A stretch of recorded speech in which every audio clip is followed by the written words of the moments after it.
This is the McKinsey Podcast, where we help you make sense out of our world's toughest business challenges. Welcome to the show. I'm Lucia Rahili. And I'm Roberta Fusaro. These days, carbon dioxide removal may look like a series of one-off technologies and projects for removing toxins from the air. But McKinsey senior partner Mark Patel says it will become a full-fledged industry. With the regulatory path that we're on across most of the developed nations, and certainly, Europe, North America, the incentives that are being applied also from the public purses to promote the technology development and the projects, we are seeing a material acceleration. In our first segment, everything you wanted to know about carbon removals, but were afraid to ask. In our second segment, Black Americans are especially vulnerable to climate change. McKinsey partner Munya Muvezwa shares concrete steps to prevent the deterioration of their lives and livelihoods and the U.S. economy at large. Mark, thanks for joining the podcast. Thank you for having me. It's a pleasure to be here. So we all know decarbonization is the most critical response to climate change. But McKinsey's research shows that decarbonization alone may not be enough. Right? The report says carbon dioxide removal, or CDR, could play a vital role in combating hard-to-abate emissions. So listen, Mark, consider me a newbie here. What are these hard-to-abate emissions? What do we mean by that? In terms of the man-made activities, the hard-to-abate emissions and what we call the hard-to-abate sectors, they're hard to abate because either they rely on energy from fossil fuels or from inputs that come from fossil-derived sources, or they have activities that create emissions. And when those activities are important to our daily lives, like heating, lighting, materials that we use, and when they're important to our economic growth, it's very hard just to say we're going to cut them off or we're going to stop using them. What is it about CDR that's so helpful for neutralizing these residual emissions? The concept of carbon dioxide removal is to say, if we can't entirely cut out the activities that are causing emissions, then let's instead find other mechanisms in which we can remove carbon dioxide or gases that are equivalent to carbon dioxide. We use this term of carbon dioxide removals as a broad term that really describes the fact that we are either taking carbon dioxide that's in the atmosphere or carbon dioxide that's being emitted into the atmosphere and trying to capture it, contain it, store it, or permanently remove it. If we want to reach net zero targets by 2050, what level of CDR capacity would likely be needed? Let me take 2030. We say that, our estimates is a big range, but we say our estimates are in the range of 0.8 to 2.9 gigatons of CO2 per year of removal capacity by 2030. Talking about 0.8 or 2.9 gigatons, that's sometimes an abstract concept. What does that actually look like? We talk about the carbon budget of the planet as being around, between 500 and 600 gigatons. We have probably, depending on the climate science that you ascribe to, we are probably at the point of about to or having just passed that budget. What that means is the natural balance of our atmosphere is no longer in balance. And really, to get to the level where we're talking about carbon removals requires a more thorough understanding of what it means to decarbonize or to own the carbon footprint of your business, and to have understood what the different mechanisms are. As you said, the intuitive solution for any company is to work on its own emissions within the business or within the energy that it's sourcing. And so that's where most decarbonization activities begin. Most business leaders across, broad industrial sectors have not yet, I think, been educated, unless their businesses are in high emission, in what I'll call the high emitter categories, or unless there has been a regulatory reason or a business growth reason that's impacted them. That's not to say that these leaders aren't open-minded and aren't seeking that education, but I think it reflects the fact that we are still relatively early. In the report, we talk about 4 nature-based removal solutions and 6 technology-based removal solutions. What's the difference between the nature-based and the technology-based? There are different mechanisms. As you said, we broadly categorize them as nature-based and as technology-based. But even within those definitions, there is a very wide variety. And there is also what I would call a hybrid of nature and engineered or technology-based removals. If I talk about nature, nature has already given us the mechanism for carbon dioxide removal that we all rely on a daily basis. It's photosynthesis. Anything growing is removing carbon dioxide. Most nature-based models start with some form of plant-based matter or biomass, we say, being converted into a state in which it can be stored semi-permanently or permanently. When we talk about engineered or technology-based removals, they range from separation technologies that are all about the physical flow and separation of CO2 into technologies that rely more on chemistry in order to cause the reactions that can help us to convert CO2 or to capture CO2 or other gases that are also damaging and lead to our overall CO2 equivalent footprint. That's great, Mark. Because you consider these so fun and nature-based and technology-based solutions, I wanted to ask you a little bit about getting an example of, say, your favorite nature-based removal solutions, the potential benefits and, even the potential challenges. I'll identify myself as being a fan of what we might be able to do in the ocean. The ocean is our biggest carbon sink on Earth. And the reason that I am so interested in the ocean is because of its scale and therefore the potential for scaling removal approaches in the ocean. And because it also has the potential to get us to very low cost. If we look at growing things in and around the ocean or on the ocean, the plants that grow fastest on our planet are generally micro and macroalgae. Mm-hmm. The ability to store CO2 in the ocean is possible through multiple different mechanisms, and a lot of those are captured in what we call enhancement of the alkalinity of the ocean. Mm-hmm.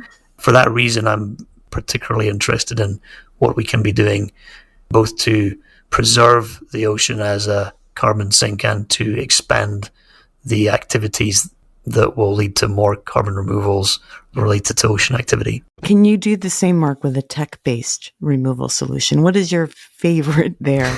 And what are some of the potential benefits and challenges? One that's a bit more in the hybrid space, actually, between nature and technology. I think the principle of it has been understood for centuries, but the application of it for the purpose of carbon removal is relatively new. And that's something that we call enhanced rock weathering, ERW. The principle of enhanced rock weathering is that when you spread rocks on soil, rocks generally in the form of dust or very small rocks, they weather naturally, and in doing so have the effect of storing carbon in the weathered rock, which then naturally gets washed out through the soil. The application of spreading rocks or rock dust onto soil for fertilizing purposes is centuries old, but most folks didn't naturally attribute it to large volume removal of CO2. Now we have, that happening. There are a number of companies that are embracing that and pursuing it. And again, I like it because it has the characteristics of potentially scaling very quickly and across different geographies. In the report, we talk a lot about the costs of these solutions and sort of the trade-offs between investing in one or the other. Can you talk a little bit about why the costs associated with one over the other are so different, or what's the challenge there? We've faced two real challenges when we talk about doing this at scale. We talked about gigatons. Gigatons of impact means very large volumes of CO2 and therefore very significant deployment of these technologies and the projects that embody the technologies. And if we equate that to, what we're used to in terms of industrial projects and, infrastructure projects, building things and moving things, if you like, then the scale at which we have to undertake these different carbon removal approaches is monumental. We're talking about very large portions of arable land, right, that might be used for this, for example, for these enhanced rock weathering technologies, or very extensive deployment of carbon capture, infrastructure. That means, building things, pouring concrete, bending steel, transporting things on boats and land. The question is really, how do we do that in a way that's economic? If we look at today the costs of doing this, then you start at a smaller scale by definition. You have to prove that it works, and you prove it at a smaller scale. But whenever you do things like this at a smaller scale, they tend to be much higher cost per unit of CO2. Today, some of these technologies are well over $1,000 per ton of CO2. That's not economic. Right. When we talk about what is a reasonable number to get to, I think for anyone in the carbon removal space, the magic numbers start to pop at around $100 per ton, $150 per ton. This is where we want to believe we can get to in the long term. The report estimates that carbon dioxide removal, the industry for carbon dioxide removal could be worth up to $1.2 trillion by 2050. It also estimates that the cumulative investment required to deliver on net zero by 2050 would be between $6 trillion to $16 trillion, depending on a range of factors.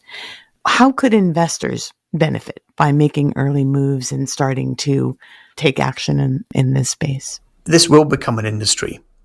Today, it may look like technologies and projects that are first of a kind or one of a kind projects.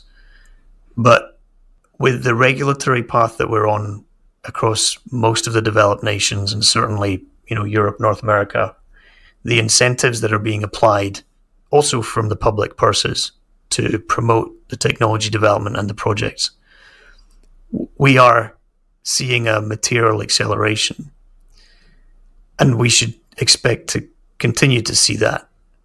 As that happens, this will evolve as an industrial sector in its own right. Mm-hmm. We will expect the supply chains for carbon removal to mirror the efficiency and the efficacy of the supply chains that we see for things like energy and materials, food, agriculture.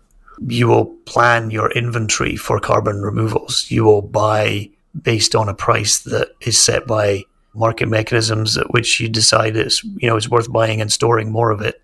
Mm-hmm. And for that reason, we should expect that there will be the opportunities for anyone who's applying capital into establishing that. Now, today, it's the realm of what we call, climate-focused venture capitalists, funds that ultimately are investing pension fund money that folks have put into mutual funds. Ultimately, they're choosing to put a portion of that portfolio into these climate investing funds, and those funds are increasingly the ones who are looking to deploy the capital into carbon removals. Mm-hmm.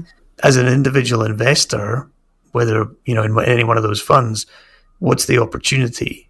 It is today to recognize that at some point the supply will be materially constrained relative to the demand. That should be an opportunity for an outsized return, just as it would be in any other sector. And so I think at this point we have many investors who are educating themselves, and they are embracing this as a category for investment, but it still has a lot of diversity in it. And to some extent, there's uncertainty there, depending on what you're used to investing in and how you're used to thinking about it. Right. What's in it for the suppliers if they start to get an early move on this? For any supplier that's engaging in this today, the potential is to have a lead in both technology and project development, to turn that into IP that's defensible, just as you would in any other sector, mm-hmm. and to build the capabilities that allow you to scale, which will be the other differentiator. there will be brands for carbon removal, right? I mean, it sounds like a very strange thing to say that. Are we going to brand a ton of CO2? I think we will. What sort of incentives do we need to create, or sort of how do we gin up that demand for those brands? The buying landscape today consists of what we call the voluntary market, which is mostly companies that have made a commitment to decarbonization.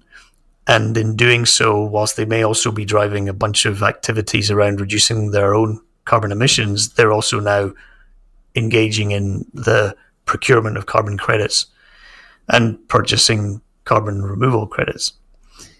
There is demand in the future that will come as markets are more regulated that require companies in emitting sectors to participate in purchasing of carbon removals or to conduct it as an activity within their own business. The demand today in the voluntary market is relatively concentrated. The reason for that is that there are a few very large companies who have very large carbon footprints that are growing significantly, who both have committed to aggressive decarbonization goals and have a high level of transparency to how they're achieving them. Thinking about the demand side, Mark, we talked a little bit about some of the incentives and sort of what needs to change. What else can you say about how we move buyers in that direction, or what are some of the initiatives that are already starting to happen? We have a high level of innovation now taking place, not just in the carbon dioxide removal technologies and projects, but also in the efforts to accelerate the market. And one of those mechanisms is this concept of advanced market commitment. It's really a concept that we're borrowing from the pharmaceutical and the vaccine world, where the principle is that in order to achieve broad adoption at a low cost, low unit cost, you need to help the developers and the manufacturers to achieve scale. And one of the most effective ways to do that is to provide advanced commitments to purchase, often at a higher price, which these early producers and developers can take to the bank and show that they have customers, even though they are at a much higher cost and a much lower volume than they intend to be. Mm-hmm. So that principle has been adopted in the carbon removals world. The best example, I think, is an organization called Frontier, which McKinsey is one of the founding members, where we came together and said, we're ready to buy tons of CO2 from promising carbon removal providers at a high price in the short term in order to help them to grow and scale and reduce their price more quickly over time. We've started in the last 2 years now with Frontier to make purchases from a number of those companies. It's already proving to be very successful in the sense that it's helped those companies to move more quickly to raise capital, to develop their projects, and hopefully to deliver CO2 faster, or CO2 removal, I should say. Mm-hmm. I think there were two aspects of Frontier that were particularly important. One, it is formed in such a way that it significantly streamlines the transaction between a buyer and a seller by conducting the technical and the broader diligence that can give the buyer confidence in participating. So it reduces the transaction cost. And then secondly, and I have to give credit to both the founders of Frontier, the Stripe team and the other members of Frontier, it started with sufficient scale. We had an almost $1 billion commitment when it was launched. And that was enough to make, I think, others sit up and say, oh, here's 5 companies coming together and collectively not just signaling that they might spend $1 billion over time, but actually committing that they're going to do that. Mark, what does investment look like for the gigaton industry, say, post-2030 and certainly post-2050? The time frame in which we must establish scale for carbon removals is notionally in that period of between now and 2050. I say that because if we do not scale carbon removals and we do not scale the other approaches to carbon dioxide reduction, most of the climate models point towards us getting to a point where we will see material climate shifts that will be much harder to recover. That's why you see most policies at a national level and now at an international level focusing on how we scale removals in the next 20 years. Mm-hmm. That doesn't mean that it's one and done, that we'd get to 2050, we'd have got back in balance, let's say, if all went well, and then we would stop worrying about removals. Quite right. The opposite. Our dependence on energy as the driver of economic growth and quality of life means that, the proliferation of more and more consumption of energy globally is only going to put more pressure on us to continue to deliver on these negative emissions, on these removals. And we hopefully will find that it's actually a source of economic acceleration. Mm-hmm. That's what I hope. What I'm going to be very careful about saying is what I think the actual technologies are that win, or the ones that we are using most broadly, because I suspect we're going to see, I think that's the other fun part of this. What we've talked about today are really early generation. I think was, as with everything, predicting what the technology is going to look like in 30 years, I think that's a very, very dangerous, very dangerous thing to do. But at the same time, technologies have a tendency to deliver much higher efficiency gains than we tend to predict. I want to thank you for taking this very abstract concept and really, really helping me to understand a lot. And I know it will help our listeners as well. So thank you, Mark. Thanks for joining the podcast. Thanks so much.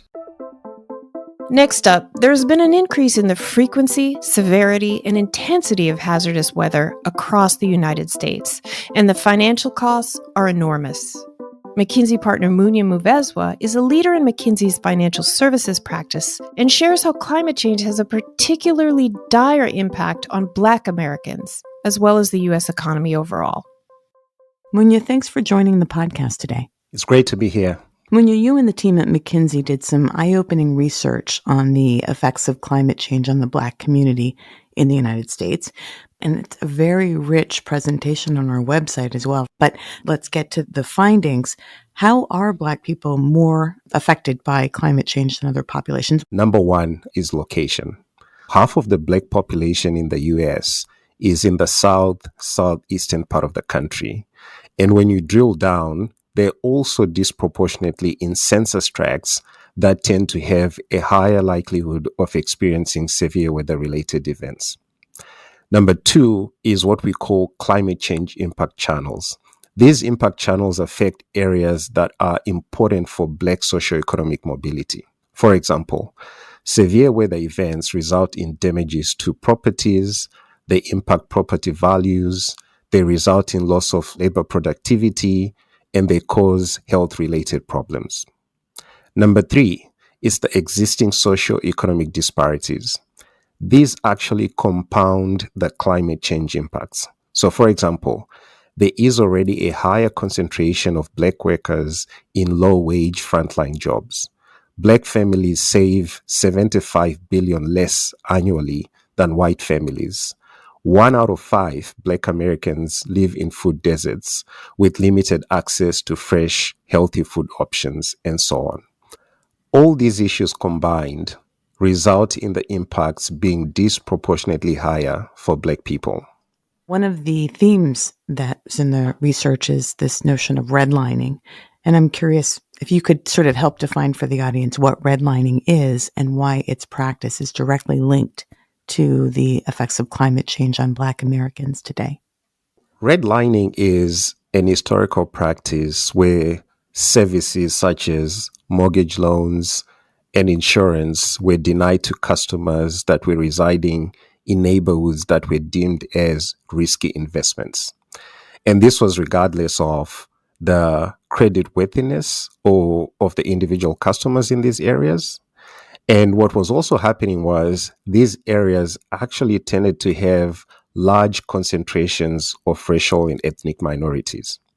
And this practice, we also saw in our research, actually magnifies the impact of climate change for Black people in a number of ways. Firstly, its location, again, as I mentioned. Black populations were forced into less desirable locations. If you look at Baltimore and New Orleans, for example, many historically red line neighborhoods are in flood zones. In our research, we mapped flood zones in these cities to red-lined areas, and there's a very high correlation. During Hurricane Katrina, of the 7 zip codes that incurred the most damage, 4 of those had populations that were at least 75% Black. Second, red line neighborhoods have a higher temperature occurrence than other neighborhoods in the same city. Right, this is due to buildings and asphalt magnifying heat, and this is a phenomenon known as the urban heat island effect. The third impact from redlining and historical practices like that is that redline areas are also located in what we termed as compromised areas. For example, they're near brownfields where there's contaminated runoff, which can also lead to other public health issues. Within the research, there was discussion of wildfires, and it seemed as though that was a kind of an outlier data point related to, as compared with our discussion of what's going on in the southeastern states. Can you talk a little bit more about that? When we looked at the weather-related events and the climate scenarios, wildfires actually occur and are increasing, mostly in the western and mountain states. But what was interesting was when we also then looked at these impacts, we also saw that wildfires tend to impact indigenous and Black populations at a 50% greater rate of vulnerability compared to white populations in the same area. In the report, we also talk about hurricanes and flooding as other examples of impacts. I'm curious if you could tell us a little bit more about hurricanes, for instance. What are the implications there? We see that Black communities in the Southeast are 1.8 times more likely than the overall population in the same area to be severely impacted by hurricanes, right? And by 2050, we believe that nearly 17% of Black-owned homes will be at risk of storm damage compared to 10% for other property owners. Property damage is one of the most direct physical risks of hurricane destruction. And in addition to that, it also results in higher insurance premiums for properties in high hurricane risk areas. And hurricanes can also lead to widespread displacement as well. So what does all this mean in terms of the economic state of Black America and or the socioeconomic mobility of Black Americans? If I look at what I would call the short-term effects, right? I'll take extreme heat, for example. Black communities are 1.4 times more likely than the overall population in the same area to be exposed to extreme heat, right? And extreme heat can lead to reduced working hours, higher absenteeism at work, especially for jobs that need to be performed outside, like construction and agriculture. According to a 2021 report from the Atlantic Council, labor productivity losses due to extreme heat are expected to cost $500 billion annually by 2050, with Black and Hispanic workers facing proportional productivity losses at an 18% higher rate than white workers. In addition to the loss in labor productivity, it's also reported that the rates of emergency department visits for heat-related causes between 2005 and 2015 increased by 67% for Black people, compared with 27% for white people. Opening up the aperture a bit and trying to understand what the consequences for the Black population, what are the implications for the U.S. more broadly and the U.S. economy more broadly? Those consequences impact the growth and productivity potential of the U.S. economy overall, and they contribute to increasing the racial wealth gap. There's other McKinsey research that has shown that dismantling barriers that prevent Black Americans from fully participating in the U.S. economy can unleash increased growth, dynamism, and productivity in the economy. One of the impact channels we talk about a lot is this impact on housing and property values.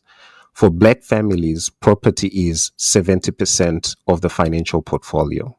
And while this is not silver bullet solution for all the families and in all contexts, we know that homes can appreciate in value over time and significantly add to the net worth of families and often become an important means of wealth transfer to the next generation. What are some of the things that the public and private sector can focus on now to help mitigate some of these potential effects for the Black community? I think we need broader education, right, both around the impacts of climate change on Black communities, as we've started to outline in our research, but also to look at the implications on intergenerational wealth transfer, right, such as the effects on housing, which, as I mentioned, is a very important asset class for Black wealth transfer, and it is heavily impacted by physical hazards.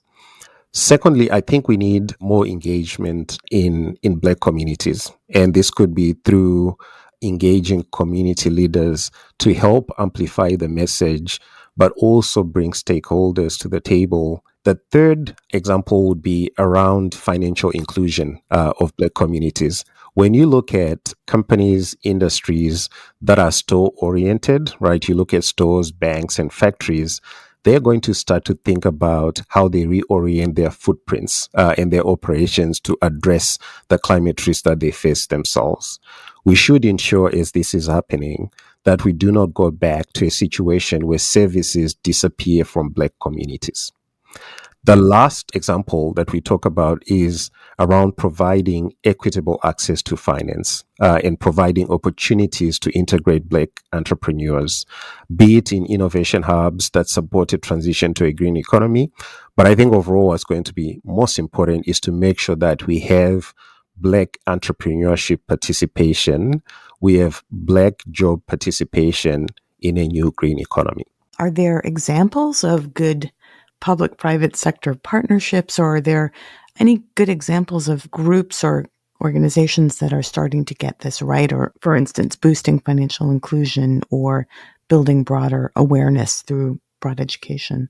Absolutely. What the government has been trying to do in terms of defining frameworks around environmental justice, right? It speaks directly to the heart of this issue.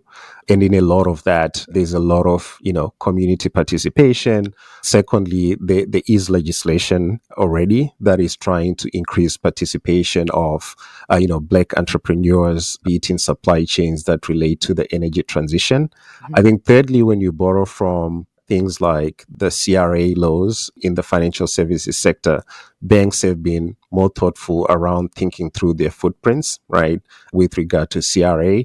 And I think could extend and apply the same as they start to think about how the physical risk from climate change starts to impact their footprints. How could the public sector, private sector leaders, how could they prioritize? Where should they put their resources first? Two potential ways to think about prioritization.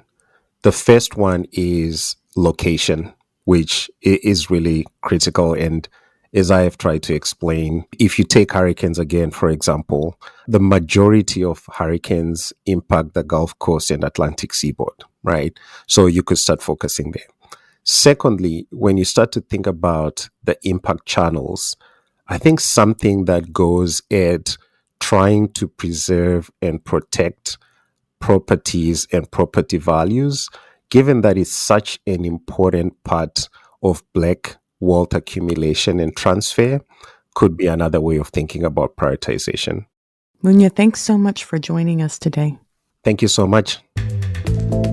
Thanks so much for listening to the McKinsey Podcast. I'm Lucia Rahili. And I'm Roberta Fusaro. Find us on McKinsey.com. We'll have a transcript of this episode up shortly. And download the McKinsey Insights app, where you can find this podcast and other helpful content updated daily. If you enjoyed the show, we'd love for you to leave a rating and a review. We'll see you in 2 weeks.